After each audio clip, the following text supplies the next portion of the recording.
Artificial intelligence is becoming increasingly visible, we think, in the economic data. And so part of that is just that stock markets have gone up so remarkably in recent years, in part on excitement about AI, that there's a lot of wealth sloshing around. And we think that's somewhat supportive of consumer spending in the years ahead.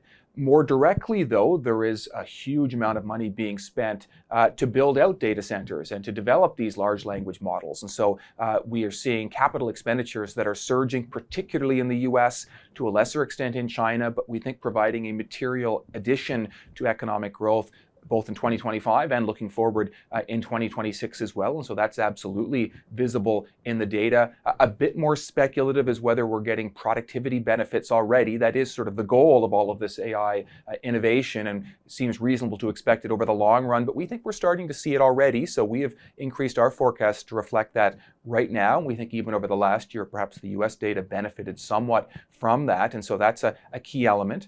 There are some concerns, on the other hand, about AI, the extent to which it displaces labor. And so we've seen, I would say, targeted and small-scale job losses, and that's not unusual with any new technology. The question is whether those people are able to find equal jobs or better jobs elsewhere in the economy, and it's a bit of an open question right now, but there have been some effects visible there. Similarly, we are seeing investors and markets become a bit more discerning and recognizing, as much as maybe there are more winners than losers in the so-called AI trade, there are some losers though, and so some sectors are being somewhat disrupted, and software has attracted particular attention as one. These models are very good at coding in particular, and so there are some winners and losers. I think maybe the other theme that's come to the fore recently is one simply of concern that AI is moving so quickly that it could displace large numbers of workers and create big problems for business sectors and so on. And in fairness, it really is an open question. We don't know exactly where this will go. I would give at least two partial counterpoints though, and so one would be, if we do find ourselves trending in a direction where businesses would like to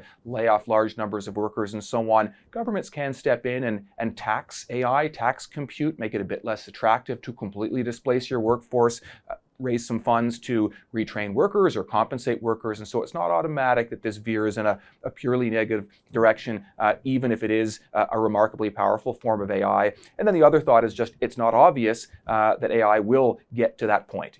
Most big technological changes have been disruptive, but ultimately haven't permanently displaced labor, and we could still be on that sort of path as well.